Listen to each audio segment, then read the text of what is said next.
ಇದೆಲ್ಲ ಇವ್ರ ಕಣ್ಗಳು ಕಾಣಿಸಲ್ಲ, ಎಷ್ಟೇ ಮರಗಳು ಬಿದ್ದರೂ ಕಾಣಿಸಲ್ಲ ಇವ್ರಿಗೆ.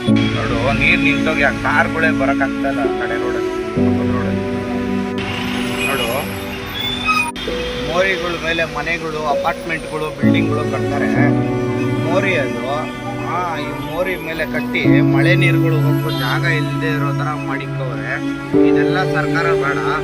BBMP ಎಲೆಕ್ಷನ್ ಬೇಕು, ಅವ್ರಿಗೆ ಜನಗಣತಿ ಬೇಕು. ಆದರೆ ಜನಗಳ ಪ್ರಾಣ ಮಾತ್ರ ಬೇಡ ಅವ್ರಿಗೆ. ಜನಗಣತಿಗಿಂತ ಅವ್ರಿಗೆ ಜನಗಳ ಪ್ರಾಣ ಬೇಡದೇ ಇರೋವಂಥ ವಿಷಯ ಆಗ್ಬಿಟ್ಟಿದೆ. ಇದೆಲ್ಲ ಒಂದು ಮೋರಿ, ದೊಡ್ಡ ಮೋರಿ ಪಕ್ಕದಲ್ಲಿ ಕಟ್ತಾರೋ ಅಪಾರ್ಟ್ಮೆಂಟ್ಗಳು ಇವೆಲ್ಲ. ಇವ್ರುಗಳ್ನೆಲ್ಲ ಕೇಳಕ್ಕೆ ಯಾರೂ ಬರಲ್ಲ. ಮೋರಿ ಮೇಲೆ ಆದರೂ ಅಪಾರ್ಟ್ಮೆಂಟ್ ಕಟ್ತಾರೆ, ಮೋರಿ ಮೇಲೆ ಮನೆ ಕಟ್ತಾರೆ. ಜನಗಳು ಏನಾದರೂ ಒಂದು ಫ್ಲೋರ್ ಎಕ್ಸ್ಟ್ರಾ ಕಟ್ಬಿಟ್ರೆ ಅದಕ್ಕೆ ನೋಟಿಸ್ ಕಳಿಸ್ತಾರೆ. ಇವ್ರು ನೋಡಿ ಎಷ್ಟೆಷ್ಟು ಫ್ಲೋರ್ ಕಟ್ಟವ್ರೆ ಮೋರಿ ಮೇಲೆ.